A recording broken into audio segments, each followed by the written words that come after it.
Hey, this is Charles with Historical Gaming, and today I wanted to go over an open box set of Command and Colors Napoleonics, General Marshals, and Tacticians expansion, which basically adds some new cards to the game and corrects some of the cards from the old game and adds a couple new flavors to it. Let's take a look at the rule book. You'll see that we've got some new blocks here for some new things that come into the game. We've got the commander's tactician rating, so you're going to get a certain number of tactical cards at the beginning of the game. This is your tactical deck, and basically you can play it in combination with another card. You'll see that when certain types of actions happen in the game, you can use reactions to that.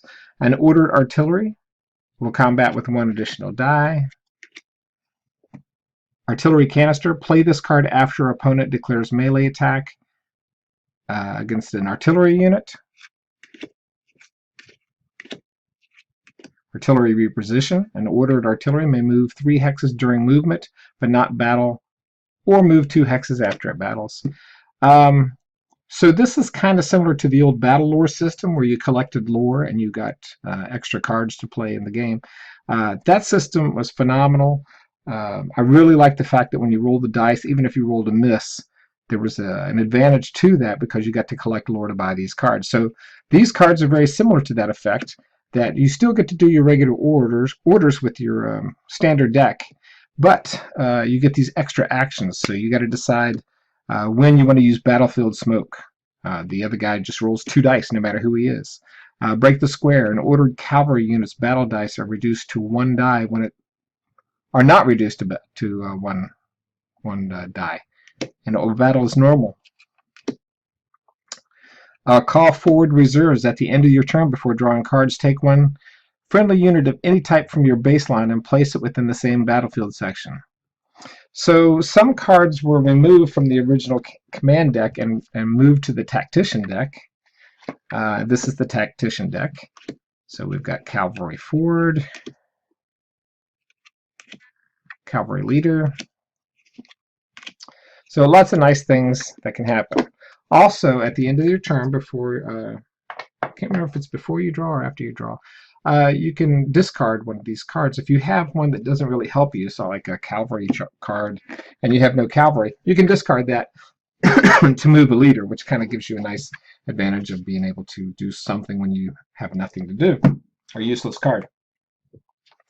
A lot of the cards in the original deck have been changed to add the correct verbiage at the bottom. Draw 1 tactician card at the end of the turn. So if you play a scout left flank, you still play 1 order unit on the left hand side, and then at the end of the turn you draw 2 cards, pick which one you like, but you get to draw that tactician card. So each scenario has a certain number of tactician cards, and this new deck has new actions in it with the tactician cards. You see on a standard order you do not get that tactician card order. And there's also a Command and Colors Napoleon Ancients feel to it, where you can order a leader with 3 attached units. So this is a mechanic from the Ancients game, which works really well with this game, as far as keeping a leader within range of certain types of units can be really beneficial to you if you find a way to order it correctly.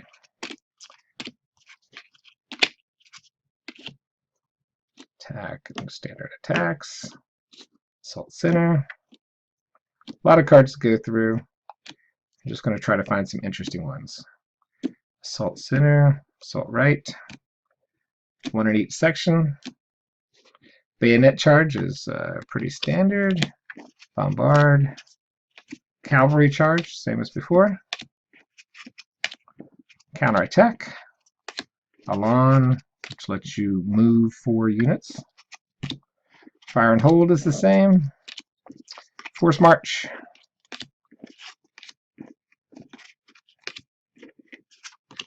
Then they corrected the give them the cold steel, with the spelling is correct on there now. Legrand maneuver. Leadership. So these are new cards. Issue an order to all leaders. When a leader is attached to a unit, the unit is also ordered as long as the leader remains with the unit. Any ordered unit rolls 1 additional die if it battles. A leader may detach from a unit. Let's see. There's also take any section. Take command any section. So I'm seeing a lot of crossover from Memoir 44, from Ancients in the set, but it works really good. I played this the other night, and it was a lot of fun having the options of the additional cards that were in the game here. Battle back bonus, that's cool. Hold the line leader. Play this card after an opponent rolls his combat dice. A unit in an adjacent hex to a friendly leader or a unit with an attached leader may ignore all flags. Infantry combat first. Play this card after an opponent declares a melee attack against an infantry unit, but before the dice are rolled. Your infantry unit will now battle first.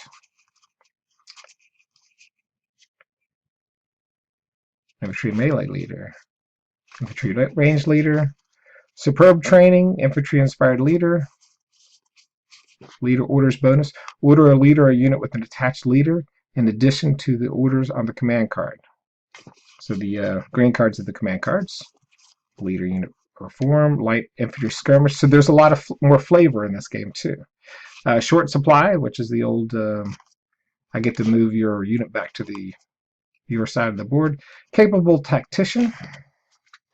And that's it for that. Each scenario has a certain number of tactician cards that you'll start the game with. After you use those cards, you do not automatically get them back, but you can use those scout cards to draw more cards. There's no limit to how many of those cards you can have. Let's see. New units in the game. We have French units, Guard Heavy Cavalry, Guard Horse Artillery. British units, line infantry, light cavalry, and rocket battery, which is kind of fun. I think they shoot 2, 2, 2, and 2.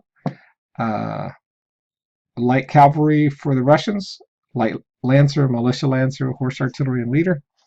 And for the Portuguese, line infantry, light infantry leaders, and cuirassier, heavy cavalry. So here's the definition of the new units. Here's the rocket battery. So new game mechanics. One of the things you can do is a garrison, which means you can move into a building, and when you move out of that building, you get to leave one infantry unit behind to protect that building. That's called a garrison. You take a garrison marker and one infantry unit from the box. It doesn't take anything away from your unit, and leave that in the town to defend that town. We've got a grand battery, so it looks like you can do 2 or more artillery units adjacent contiguous hexes may be ordered to battle as a grand battery. And that sounds pretty powerful. Leader casualty check, addition to the core game rules. Let's see. A leader may now be targeted in ranged combat. That's cool. Terrain. Let's see, it all looks pretty standard. We've got marsh, which I think is new. Not too complicated. And then we've got several scenarios here. So a friend of mine, Brad, or Tar Heel on BGG, is working on making some nice scenarios with these cards.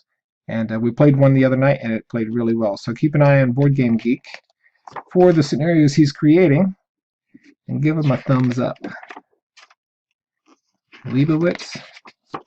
So if you haven't played the base game, it's really cool because you have a lot of different types of units. As the units take hits, there's less blocks. So as there's less blocks, you get less dice to roll. None of the Command & Colors games do that. Most of them fight at full strength until the end of the game. Or into the unit. Once the unit's completely destroyed, then that counts as a victory point for the other side. You can also get temporary objective markers by taking objectives. In some scenarios, the stars here are leaders, and in this expansion, you notice each one of the leaders has a name, so there is some characteristics coming out in the game. Lots of nice historical background on each scenario, very simple and easy to understand for the new war gamers. And I'm really hoping that they do a campaign type system for this one day, or I'm keeping an eye out for people coming up with custom scenarios to tie the different parts of the game together. It looks like a great expansion. I played one game of it and really enjoyed it. It is, I think, the 5th expansion, and it's well worth having. So take care, and I hope you enjoyed the review.